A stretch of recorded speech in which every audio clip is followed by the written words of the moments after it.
So I'm going to cut out the middleman and I'm just going to come to you. And even if you say, I didn't mean anything, you took it the wrong way. Okay, cool. But I put it on your plate. I'm clocking it. So we have an understanding that if you do it again, you don't have to say these things. But now they know not to play in your face. Welcome to Behind the Work, the show where we dive deep into the business, life, and careers of people doing some amazing things in the world. I'm your host, Jessica Santana, and I'm bringing you the stories behind the sexy and unsexy parts of success. So whether you're working at a company, building your business, or you're just trying to level up, this is for you. At Behind the Work, we believe that we all have to go up together, so make sure you're tapped in. All right, everyone. So today we have the great pleasure of talking with the very amazing Minda Harts. Minda Harts is a best-selling author, workplace consultant, and sought-after keynote speaker who is redefining what it means to build trust in the workplace. Through her groundbreaking 7 Trust Languages framework, she helps organizations create cultures where trust isn't just a value, it's a strategic advantage. As the author of the memo, Right Within, and You Are More Than Magic, Minda has empowered thousands to be their own best advocates and navigate workplace challenges with confidence. Her impact spans boardrooms and conference stages worldwide, with companies like Nike, Google, Best Buy, and Zoom calling on her to drive meaningful change. She's also been recognized by LinkedIn as one of their top voices in the workplace and by Business Insider as one of the top 100 people transforming businesses. Minda's next book, Talk to Be Nice, The 7 Trust Languages for a Better Workplace, is coming out this July 2025 and is set to revolutionize how leaders, teams, and organizations harness trust as their greatest asset. In addition to her work as a speaker and consultant, Minda is shaping the next generation of leaders as an NYU assistant professor and the founder of the Memo LLC. So, Minda, welcome to Behind the Work. Hey, girl. Hey, thank you for having me. Of course, of course. So I actually like to start every episode with giving folks some context into how I even meet the guests that I am bringing onto the show. And I'll never forget the moment that I met you, Minda. I don't even know if you remember it, but it was when Christina Murillo, she had the Women of Color in Tech photo shoot in New York City. And basically, y'all, for those of you who don't know, the Walk in Tech photo shoot was just like our attempt to have more representation of women of color in tech stock photos available online. And Minda was there. She was one of the figures that were being photographed. And I just remember really loving your energy. And this was when you were just getting started. So honestly, this had to be at least like 7 or 8 years ago. So to see your journey over the last 7 to 8 years has been so amazing. And I know you get your flowers all the time, but I personally want to give you your flowers because what you've done has been pretty incredible.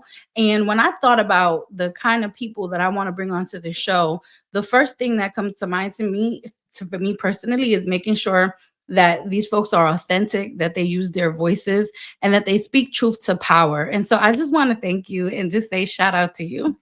Oh, thank you. And I do remember that was OG status back at Microsoft. Shout out to Christina. But I didn't know a lot of people in the space, and you were so kind. And it's just been a blast for that class of us who were in New York City at that time. We're still out here. We still out here. Longevity is the name of the game. But before even longevity, I always think back to like there are folks that are here today. And when you think about like what their life journey has been like, right? A lot of that is informed by their childhood. And so when you think about the very beginning of Minda Harts, right? Who was she as a little girl? Where's she from? What did she represent? And what were her dreams and aspirations? Yeah, I love this question so much, Jessica, because I grew up, maybe some people don't know this, but I grew up very, very humble beginnings in Illinois, and government cheese, the block, the whole nine. And so for me, I wanted to go to college. I wanted to, at the time, a salary of, $30,000 a year was like the dream, right? Good health care, just the things that I saw my family struggled to obtain. I thought if I could just get a piece of that, to show my family that it's possible. And so a young little Minda was, in her room, writing in her journals, writing poetry, going to Sunday school, doing the spelling bees, just trying to figure out how to get a little bit further and have a different kind of lifestyle for the future me. And so I was always an ambitious girl. You asked my mom, I was a 3-pound premature baby. She said, I always have made a way. And so that spirit of that 3-pound baby is still alive and well. Wow. You know what? It's so interesting because I feel like a lot of the people that I've been talking to recently on the show, they all have these stories of very humble beginnings, right? And I think that when I think about like the sexy and unsexy parts of success, I don't think people realize that like it really is a journey for people to stand on the platforms that they're on right now, right? And honestly, one of the things I've always appreciated about you is that your personal journey really has been the impetus for what you're even doing today. So, if you could help us connect the dots about what you think were the values that were instilled in you as a child that has fueled your passion for self advocacy now, were there specific moments that happened in your trajectory that you're like, ah, that was the light bulb that made me say, like, I'm always going to be my best advocate? Yeah, I now looking back, Jessica, I could say growing up, I was like, man, why do we have to be so poor? Why don't we have the things that somebody else had? But I realized that it was teaching me resilience, right? It was teaching me how to figure out, okay, that no, it's a no right now, but what's it going to take to get a yes? And so much of that, I didn't realize that it was like building character. I'm not saying that everybody has to go that path, but for me, I think it was the ingredients to get to where I am today. And my mom and dad, they didn't have a lot, but they had a lot of love. And they always instilled in us, as long as you know, no matter what people say at school or on the playground, as long as you know who you are. And I remember when I was 12 years old, I came home from school and I told my parents that I wanted to learn how to ride horses. And long story short, they're like, wait a second, girl, you ain't never even petted a horse. Like, where did this come from? Right? And they're like, did you know that riding horses is very expensive, and unfortunately we don't have that. And so even longer story short is I left them that day and went to my room like a 12-year-old girl and, cried. And then I got this archaic thing called a phone book out of the drawer. And I started looking up horse stables in the area. And I kid you not, I got a little notepad that we had in the house. I wrote out this little script in chicken scratch writing, started calling all the horse stables and asking each of them. I mean, many of them were hanging up on me because they thought I was prank calling, right? But after like 50 stables around the area, I came across the 50th one, and it was this lady, and she owned the stables with their sister. And I said, hey, I just want to learn how to ride. If I can help clean up on the weekends, will you exchange for teaching me? And they said, you know what? I've never had a 12-year-old call me and ask me that, if you can be here this weekend. And that was the moment that I realized I had the power to create opportunities for myself. And that I took that into the workplace on those moments that I felt like I had lost my voice. Like, there's always a way. You always have your voice. You just have to decide how you want to use it.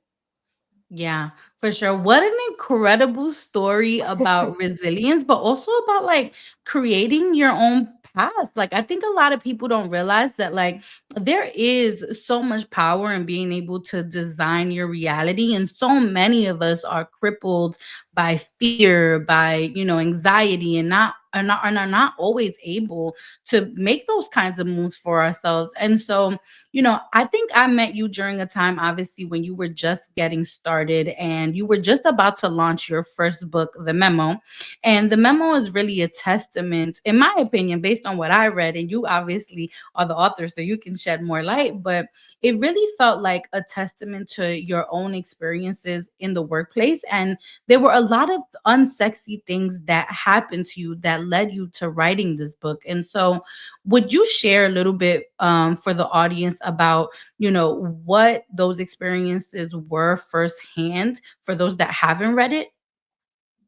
Yeah, when I met you, I was still working in my 9 to 5 job and still trying to build my company, The Memo, and write the book, The Memo. So for me, it's like, oh my God, I had so many different like things going on in my life when I met you, to the point, like you said, the sexy stuff. We're at this sexy kind of photo shoot, right? But on the other end, there's all these other things going on in the background. And so I was in corporate America and I was a consultant, and being first generation college student and all those sorts of things, I didn't always know what I didn't know. And so once I did land that good job, and good healthcare and all the things, I thought, okay, great. We work in a meritocracy. I can climb my way up the top. Doesn't matter what I look like, how I identify. And I realized that other rules were at play inside the workplace, that office politics that I wasn't aware of. And it started to impact my mental health because I dealt with a lot of inequities in the workplace. I was one of the top performers, but yet would get, things said to me that you wouldn't say to your enemy, just the jokes that people think are funny that aren't, about your race or gender or whatever have you. And so it just started to impact my mental health. And one day, after being there for about 13 years, I thought, am I the only one that feels this way? Or do I have to just grin and bear it till I get the gold watch or bear whatever they give you at retirement? I'm like, I don't want to live this life. I'm too young to keep this up, And I just started to think about courage and all the people who had come before us. We are a direct beneficiary of their voice and their courage. And I didn't want to pass along another toxic workplace to another generation. I thought, who's going to be a beneficiary of my courage? And I immediately started to think about what I could do to make the workplace better than I found it. And that's kind of how all these dots, I'm like, okay, I might not be the most senior, I might not have the most tenure or all the degrees, but I have something that I know people need to hear. And that might, even if it only helps one person, right? Toni Morrison said, write the book you want to read. And that's exactly what I did with the memo. Yeah. Yeah. And you know what? Shout out to you, Minda, because I can't tell you the countless stories that I hear on a weekly basis, annual basis, monthly basis, any type of basis where folks are experiencing such traumatic experiences in the workplace, but many of them wouldn't go as far as you. They actually would accept, circumstances as they are, and they wouldn't leverage their voice for change or for finding a delta in their experiences. And so I do believe that timing is everything. And so tell me what stars aligned for you to be like, okay, cool. Like right now is the time for me to put out this book and for me to write it, because there are folks that will just literally sit and accept things for what they are, and they'll never get to the point where they want to use their voice. Absolutely. I mean, so what a lot of people may not know, because of the bio, right, is I'm an introvert. I'm an extreme introvert, a functioning introvert. And so sometimes we tell ourselves, well, because I'm not the loudest in the room, or I'm not the extrovert, that I don't have a place in this ecosystem. And it's the stories that we tell ourselves about ourselves that are just as damaging as any other stories that people will tell. And so for me, I thought, wait a second, I can still do this in my authentic voice. And what I started to do back in 2015 was write this archaic thing called a blog, although I hear they're having they're coming back to the forefront again. But in 2015, I started writing this blog while I was still in my hell, if you will, Jessica. And I started writing every Monday, called the Monday Memo, and it was little bits about what was going on inside the workplace and how we overcome, how we use our voice. You're not alone. You didn't make these things up, but not from a woe is me, but how do we get to the next level or get to the next stage? Is it this table? Do I need to create another one? Or is it the one across the street? And I realized that I had that capacity to do that. And I never knew that those years worth of Monday memos would then provide an opportunity to write this best-selling book. And it's funny because the memo was the first book by a major publisher about the experiences of women of color in the workplace. And it's crazy to think that in 2019, I was the one to write that book, right, off of just activation. And so I didn't realize that my voice was tied to somebody else's freedom, and then others Mm. found it, right? And so I think part of it is just knowing that voice in your head and in your gut that says there's more on the other side. I know what it's like to just status quo it for the rest of my life. What's it look like on the other side of the table? And I let my curiosity be larger than my fear, and I wanted to see what was on that other side.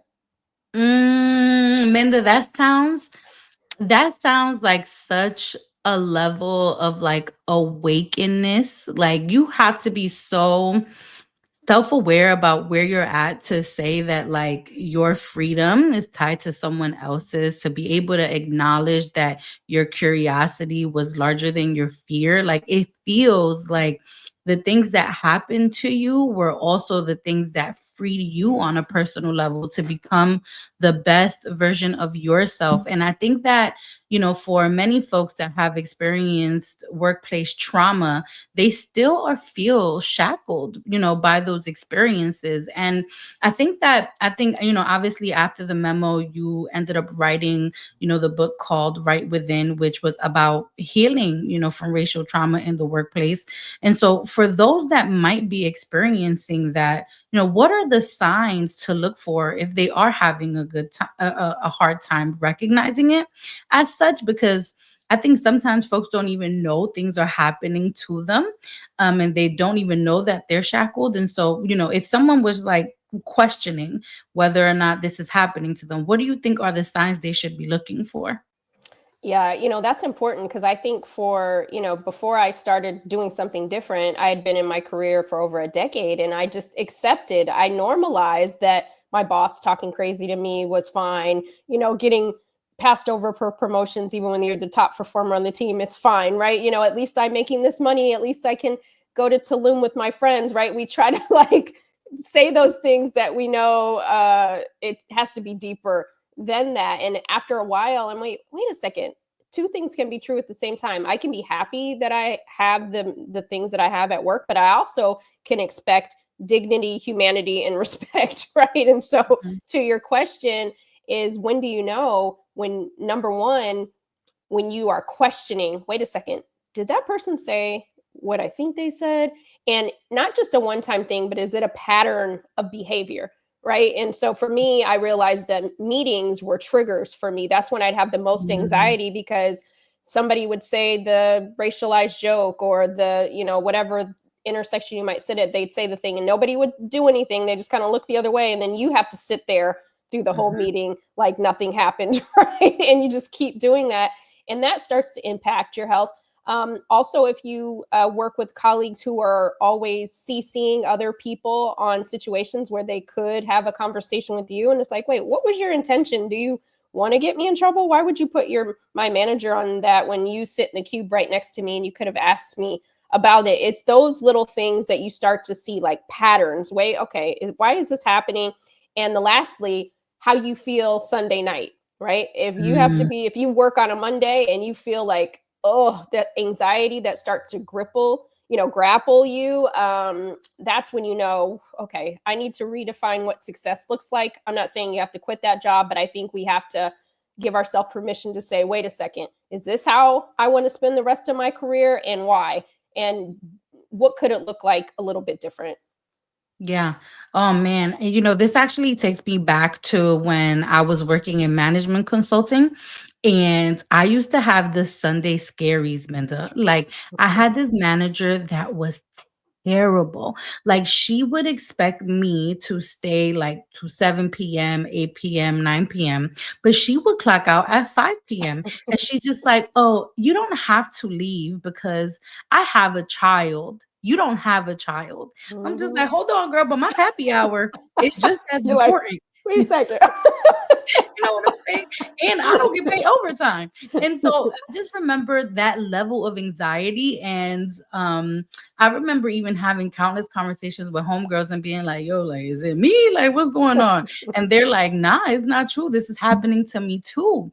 And so I do Mhm. realize that, like, even though there was a recognition that happened to me, right, where I was able to identify the pattern, I wasn't always like, my instinct was not always to be like, all right, now I gotta go address it. You know what I'm saying? Like I actually didn't know what the steps were. I eventually got there, but Mhm. in the beginning stages, I knew there was something off, but I didn't know what to do about it. And so for those that are experiencing the Sunday scaries and they now have a recognition that there's a pattern of behavior that's happening that's impeding on their ability to like be productive in the workplace, what are the steps that you think folks need to take in order to be able to heal from those experiences where there's accountability, from the person, from the work environment, to produce an environment that is conducive to good behavior.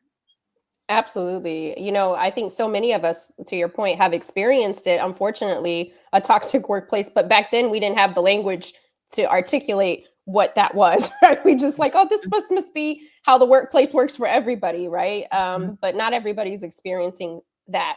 And what I'll say too is you're going to have bad days at work, but what are these bad days? Are these like things that people are saying to you? Is that, it goes deeper than that. If you feel like racialized or, it's gender or age related, these things start to impact. And I think the hardest thing is to deal with conflict in the workplace because we all want to, including myself, sweep it under the rug, right? But eventually, the more we sweep under the rug, that person, because we always know it's a particular behavior and personality that's always kind of doing the things. If we don't let them know what good looks like to us and create boundaries, then they're going to continue to do it. They're going to be like, wait, you never said anything. You're still smiling. You still keep coming to the break room birthday parties, and some of that is on us because we do. But what I would say is give yourself again the permission to say, okay, what would it look like if I did have a conversation? Maybe I don't have to have it right in the moment. Let me let it breathe for a second and take a pause.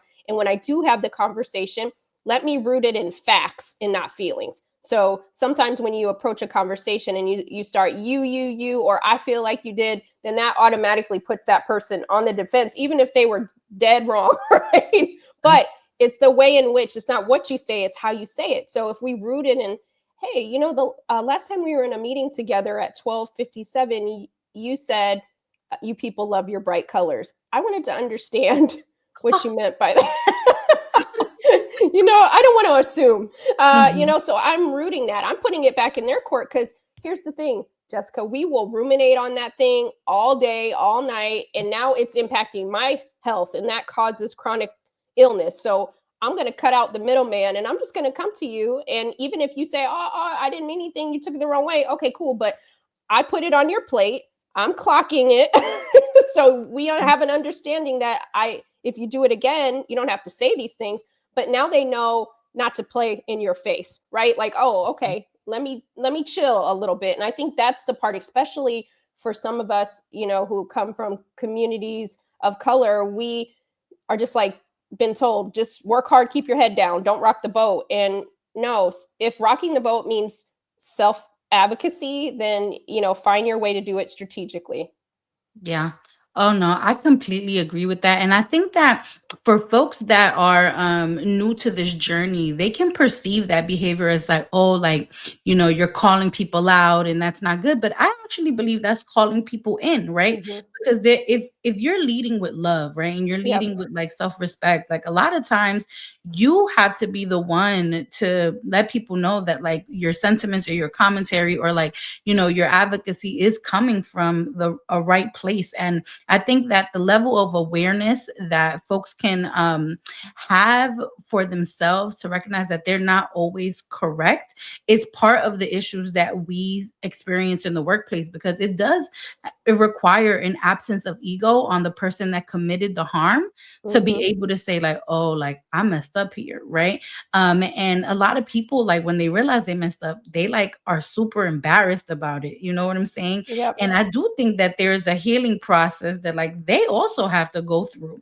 a lot of times to be able to recognize that like, oh, you were wrong. And it was okay that you were wrong, but like this is how you move forward from that, right? And so Absolutely. one question that I have for you is like, when you really think about it, like the book Right Within felt like, a book that was very much based in like, okay, this is how you heal from workplace trauma. And then when you consider how healing works, and sometimes that is a lifelong journey, like do you believe that folks actually heal from workplace trauma, or do you think that there are folks that just are able to have better tools to deal with the harm that has happened? Yeah, I think it's yes. And I think For me, I was in corporate America for 15 years. I didn't heal overnight. I'm still healing, right? You're in a toxic relationship for a decade and a half or almost 2 decades. It's going to take a minute, right? But first of all, we owe it to ourselves to know what healing looks like, because again, healing is tied to our freedom. We have to do the work, and so I think even if we don't get to our fully healed place, we're a better version of ourselves than we were without the tools in our toolkit. And I think then we're role modeling to the next generation what it looks like. And we're normalizing having these kind of tough conversations at work, because again, nobody goes around with a crystal ball saying what is it that Minda wants today, right? Or did that land a certain way? No. And we don't have to call somebody an ist at the end for them to, it's to your point, it's how you approach it, right? Oh, I love working together, but because I enjoy our working relationship, I wanted to make you aware of this and how it made me feel, right? We approach it the way that we would want somebody to approach it from if we made the mistake, right? Because we've made the mistake and maybe done something to someone unintentionally, right? So rather it's intentional or unintentional, I think we owe it to people to say, hey, this wasn't okay for me, because they're not going to know. They're going to keep on having those behaviors if we don't let them know. And even if you let them know, they still might do the thing, but at least you set the ground. And if you ever have to have a conversation again, you can say, hey, remember when I said last month to you, I brought this to your attention. So now nobody could say, I had no idea. Mhm. you know? Yeah, no, for sure. And I think that, I think one of my favorite things that I've heard you say is self advocacy is self care, and that we're all good enough to deserve it. And man, like for me, like as a brown girl that's been operating in a very unkind world, I've often felt that my humanity was at stake. And no one really gave me permission to like really advocate for myself and let me know that that was a non-negotiable.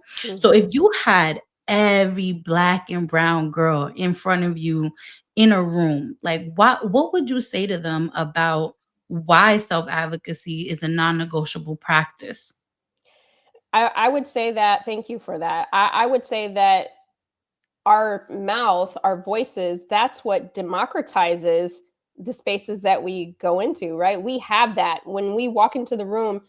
We have the capacity to allow someone to take that away from us, or we get to hold it and nurture it. And I wish that, and I think a lot of that is in our communities too. Sometimes, depending on how you were socialized and raised, we were like, girl, close your mouth, be quiet, all those different things. That so your the voice is such an interesting, I think, a complicated thing when it comes to depending on how you grew up. And then when you get into the workplace, people are saying use your voice, but wait, for the last years, I'm getting smart if I use my voice, all those sorts of things. So I think we have to have a new relationship with our voice. So I would tell all the young women out there, and men too, that our voice, we all have a voice. We just have to decide how we want to use it. And the moment that we activate it, it signals to people how to engage with us. My grandmother used to say, baby, sometimes you got to teach people how to treat you.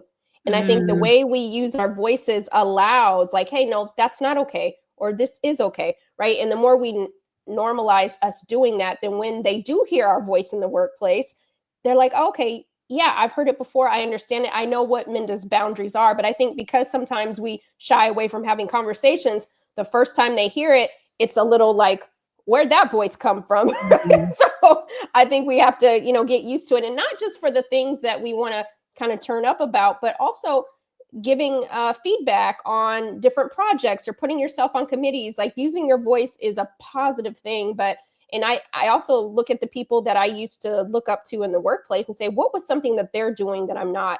And when I realized what it was they were using their voice in certain ways to influence, and I needed to figure out how to do the same. Yeah. Yeah. Oh my God, that's so beautiful. And then Minda, so then, for folks that are like starting their self advocacy journey, right? Like I remember when I was starting my self advocacy journey, I was like learning about like different practices you can do on a daily. And someone was like, Jessica, stand in front of the mirror and put yourself like in a superwoman pose and say like, I'm great. I'm important. And then, like, fast forward, obviously, a few years later, I ended up seeing like the movie with Viola Davis. I forgot what it was called, but it's basically like she was taking care of a little kid, and she was just like, say, "You is Yeah. smart, you is kind, you is The important." help.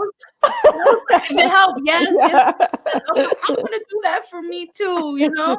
And so when you think about like daily practices just to get started for those Mhm. that just are not feeling brave yet to challenge like larger systems, like what are the daily practices that we can do to start self-advocating for ourselves in small ways? Yeah, absolutely. I think that sometimes we think we have to do the grand act every day, or but self advocacy, it looks different in so many different ways. But one thing I would say, if you're like anything like me and you don't really like to ask people for things at all, you would rather, you show up to the front door with 50 bags when somebody said, "Call me when you get downstairs, right? I'll help you." And you still want to try to do it yourself. So I would say it's a muscle you have to flex. So if you're one of those people that don't like to ask for anything, start small. Start with the people in your life, right? Because it may be hard to go from 0 to 100 in the workplace if you're not even doing it around the people that know you the best. And so when someone says, "Hey, do you need anything from the store?" Instead of saying, "No, I don't need anything," and then you end up having to go get the thing, say, "Yeah, could you get me, a pack of toothbrushes, medium?" That, thank you, here's what you need. Start to use it in those everyday ways. And then the other part I would say is, before you, in the workplace, sometimes what I want to ask for might be different than what Jessica wants to ask for or advocate for. And so think about what it is that you want. Maslow has his hierarchy of needs. Think about your basic needs. What are the kind of food, water, shelter equivalent in the workplace that you need? Maybe that salary. So you're going to start preparing for, okay, I need a baseline salary. So if I'm not getting that, what does it look like to negotiate, right? Moving up the pyramid. If I need more belonging or psychological, what would it look like to ask my manager, "Hey, I need some more feedback because this helps me do my best work." Let's understand what we're advocating for, or what we don't want any more of inside the workplace. And I think that's a good place to start before you actually start to ask. Yeah, yeah, for sure. And I guess for those that don't even realize like what they lose out on when they don't actually start advocating for themselves, I'll never forget this conversation that I had with a mentor. She was a beautiful executive that just had such an amazing career, and on the outside you would never know that like she was actively experiencing disrespect all of the time. And I remember one time at lunch being like, "But why are you letting this happen to you?" And she was just like, "Girl, because my livelihood is at stake. I'm not about to be out here using my voice." And I was like, I get it. You got kids, you got bills to pay, like and I get it, but at the same point, I also think that people lose out on things when they don't use their voice. So for those that might be listening that are like, "You know what, my livelihood is at stake, and these things are happening to me." What would you tell them about finding the balance between their livelihood and their self-respect?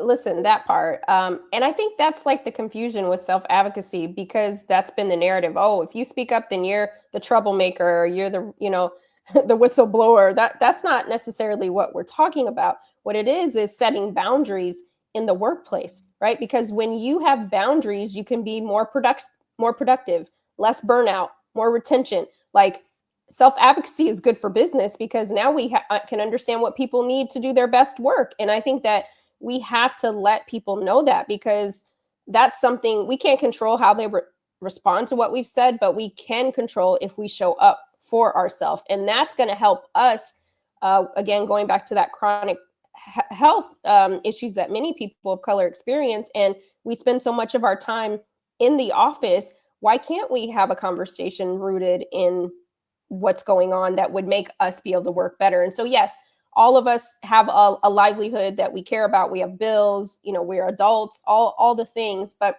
what I would say is to reframe it, to say, okay, in order for me to say this is it. If I don't say this, there's a cost. And what's that cost to me, right? Does that mean that I'm going to have to take more PTO? Does that mean that I'm not going to advance in my career? Does it mean that the people who love me the most are getting the worst of me at home because I'm suppressing all the 9 to 5 energy and then bringing it home. No, I'm not an angry Black woman at work, but I sure as hell might be angry right at home, right? So Mhm. all of it is impacting our lives. So we have to ask ourselves, what is the cost? And if we know that we're experiencing toxicity by not saying anything, what would it look like? And let's just say it goes well. Like somebody might say, man, you know what? I didn't know that. I apologize. That wasn't my intention. But now that I know, I can show up different. Like, let's give people the opportunity to show up different. Let's give them that, because there's a stat out there that says 80% of people will leave a job function that they like, but once they have a conflict, they'll leave without even having a conversation. So give yourself permission. You work so hard, at least have the conversation before you decide to dip or tap out or quiet quit, whatever you want to call it, right? Because again, you've worked so hard to get to this stage of your career. The future you wants to thank you. And in order for that to happen, we have to show up for ourselves right now. Yeah. Yeah, I think the what you're leading with is such an evolved understanding of the things that happen in the universe when you say yes to certain things, when you say no to certain things, right? Yep. And when I think about evolution, I think that I wish that there were certain things that happened for me when I was a younger girl, like when I was coming up in Brooklyn and I was seeing things and I was, starting to question like why, certain things were happening. Like I've always had a general curiosity about, why we would say yes to things that were harmful to us, why we would accept certain things from people that say that they love us. And even the concept of like knowing that love is a verb was something that I didn't even know until my 30s. You know what I'm saying? And so one thing that I think that you started doing, especially after Right Within, you ended up writing a book called You Are More Than Magic. And it calls for self advocacy. But this time it felt like it was a book, if I'm not mistaken, for girls of color that are much younger in age, that equips them with the tools to start self advocating much more early. And in writing this book, what do you feel was the thing you learned about your younger self that as an adult informed the advice that you're providing younger girls today? Yeah, You Are More Than Magic is probably one of my favorite books that I book babies today, because it goes back to the younger self. All the things that we needed to hear as a young, a teenage girl, a young girl, just to remind us of our worth. And I think so many situations impact us as young girls, that rejection, not feeling like we can speak or say certain things because of maybe the households that we're in or the schools we're in or the friends we have. And I realized that when I wrote the memo, I had so many women managers say, oh, these are things I wish I would have known, or had I had this book before. And I thought to myself, we need this book way before we get to the workplace. We need it when we're in our junior high schools, when you don't make the debate team or you don't make the cheerleading team, or your professor gives you a C, but you've been turning in A work the whole time. Like all these different things that we kind of say, oh, okay, I won't say anything, I won't do it. And I'm like, no, I want our young women to show up in when they if they decide to enter into a traditional workplace or wherever they go, that they have the tools way before they get to my age to say what they mean and mean what they say, and let people understand who they are when they enter the workplace without letting the world beat them down before they get to that first salaried role. And so for me, it was saying, okay, these are the things I wish someone would have affirmed me on. I talk about how do you have difficult conversations with your family members, right? When they don't always have the tools to show up in a certain way, right? Doesn't mean that you don't have to accept that, right? Or a teacher or friends, right? Friends isn't something, there's no class on friendship, right? We take a lot, we don't even advocate with our friends sometimes. And so also talking about what that looks like a friend shouldn't make you feel bad when you don't do the thing, right? So I really wanted to go back in my DeLorean back in time and say, hey, this is the warm hug that many of us needed, at 16 or 21, that will prepare you for the life ahead. So yeah, we need our voices way earlier than when you get to the workplace. For sure. And then for adult women, right, who didn't get that hug, Minda, what would you Mhm. say to them about why it's important for them to start thinking about healing their inner child? Because at some point, they say things like, you can't teach an old dog new tricks. And I'm just like, I don't know that that's true, So are you just going to be the old dog with the old tricks the whole time, or you're just going to like commit to Right. your evolution? Listen, you said evolution. I mean, that's a a noun and a verb too, if we allow it to be, in our lives. And so it's funny. I have probably more adult women that actually read "You Are More Than Magic" because they understand the importance of what did I need to hear then that I can bring into my life now. Earlier, I mentioned the story about the horse riding, and I still ride horses today. But the funny thing is, when I got to the workplace, that ambitious young girl that would ask for things, that would, figure it out, I started to not recognize her anymore in the workplace. I started to just accept whatever was thrown my way. And I realized that I had to go back and get her. And I'm like, Mhm. there's some things in there that I need right now in this version of myself today. And so I think we have to give ourselves that time and the tools to heal because we need all the good parts of ourselves at every version, every step of this journey. Yeah, that was such a beautiful visual that just popped in my head. Like the idea of going back to get my younger self feels like such a monumental moment for anyone that can recognize that there were things that they didn't get as children that they actually need now, and that now that they know better, they can do better. And so, what a beautiful visual that popped up in my mind just now.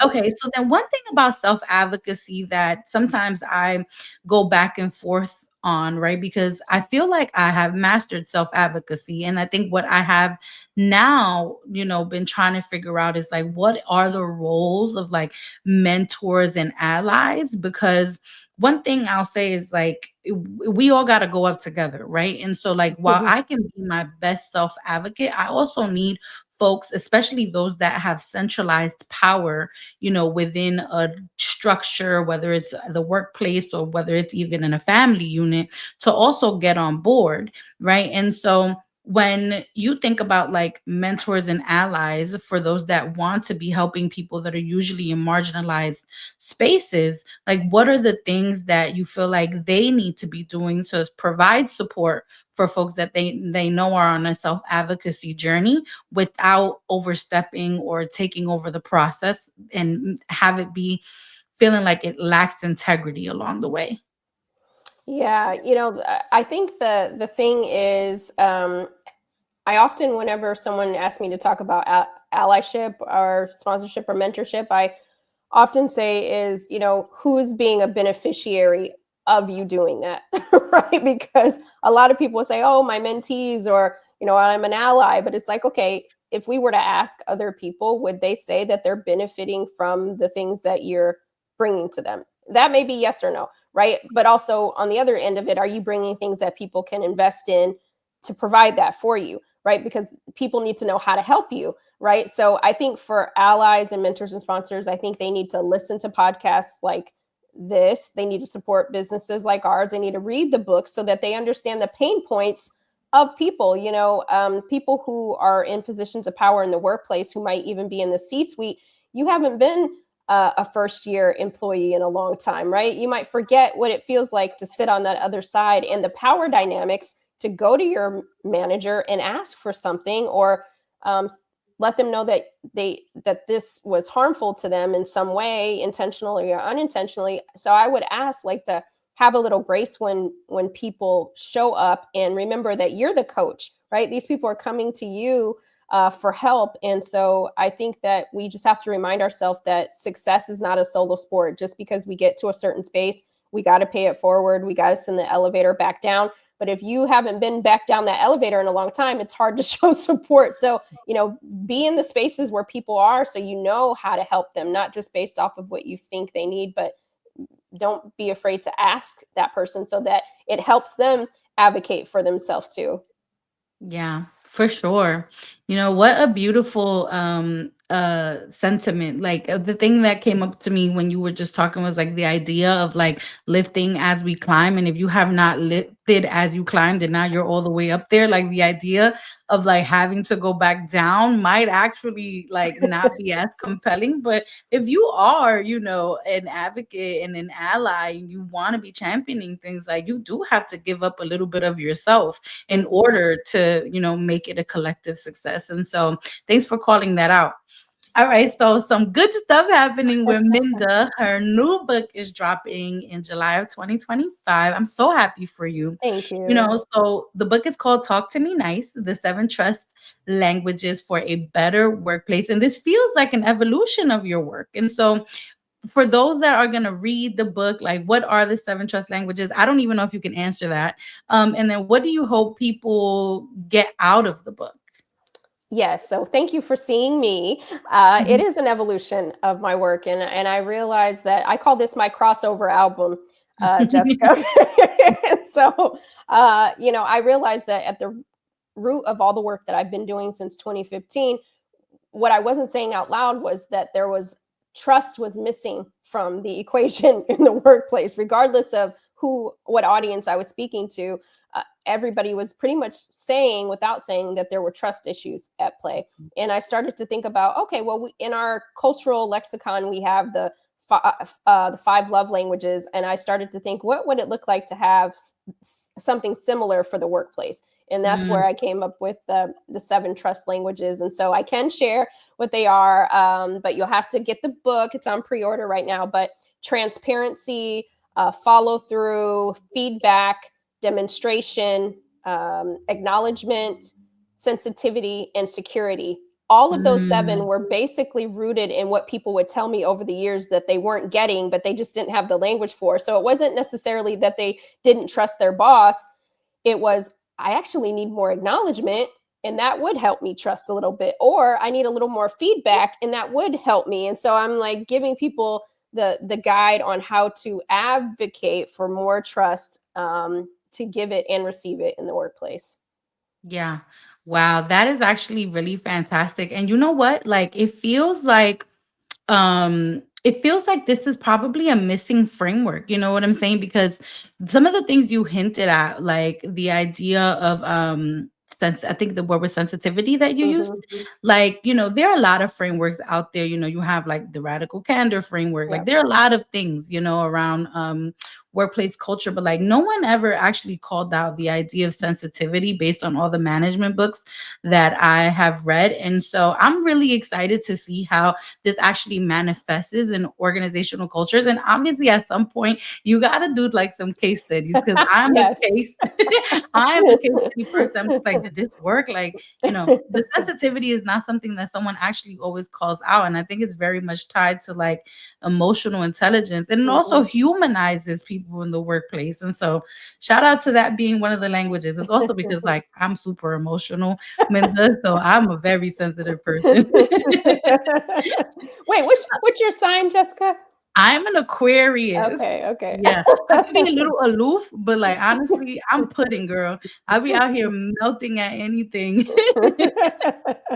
All right. So obviously, you know, I want to get into some business talk, you know, because obviously we've talked a little bit about your expertise, but I know that so many people also look to you as a role model in general for how you leverage your personal experiences to create a voice for yourself and even become a published author, speaker, and consultant. So for those that are listening who want to know more about the business of Minda Harts, you know, I just have a quick fire, you know, fire round of questions. Okay. What's it been like to not just get one book off the ground, but 4 books in like a 5 to 6 years time span? That's such a short time span, but you've been out here producing, putting out. Like, what advice do you have for folks that want to write but don't even know where to get started?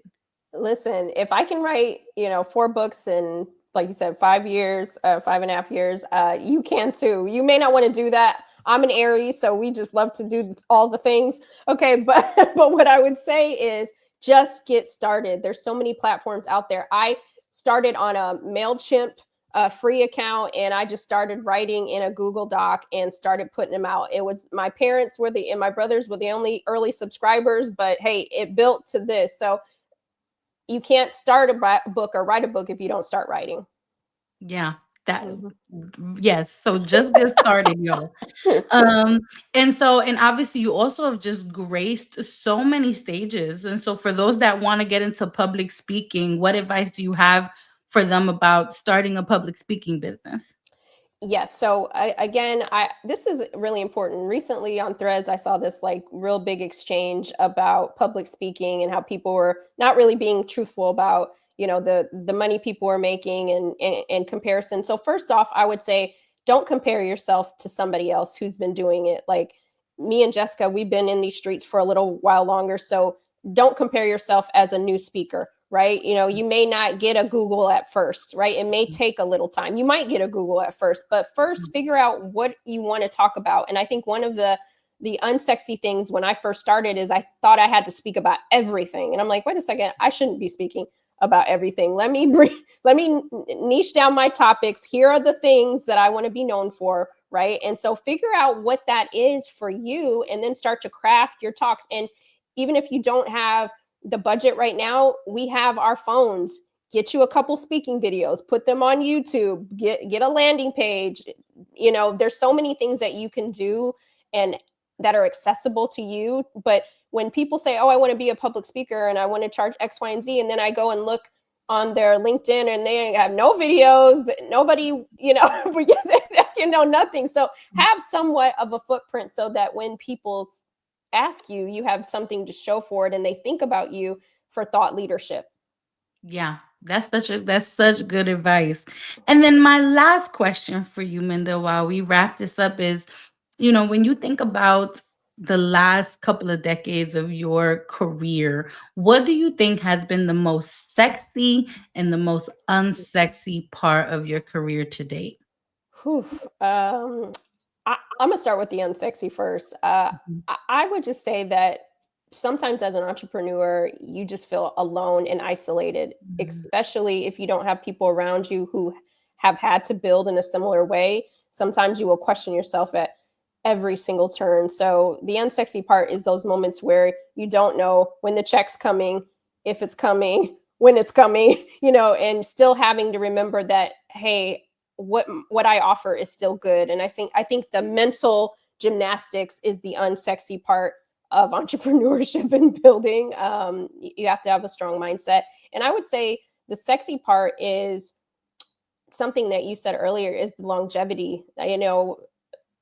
I started this thing in 2015. I had no idea. I wasn't dreaming big enough about the possibilities.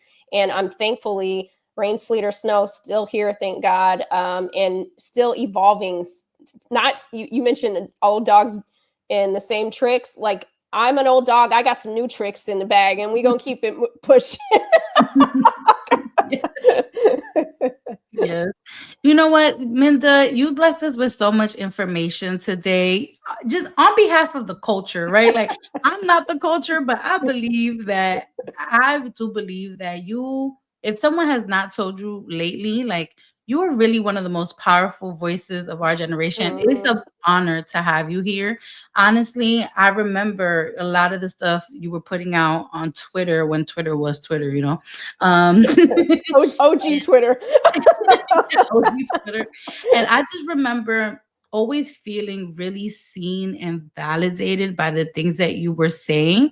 You were one of the first people I ever saw actually have the courage to call things for what it was. And, to see folks that like advocate for us in such fearless ways is such a beautiful thing for me. And so just shout out to you for being an incredible human being. And everyone, y'all need to go cop that book in July.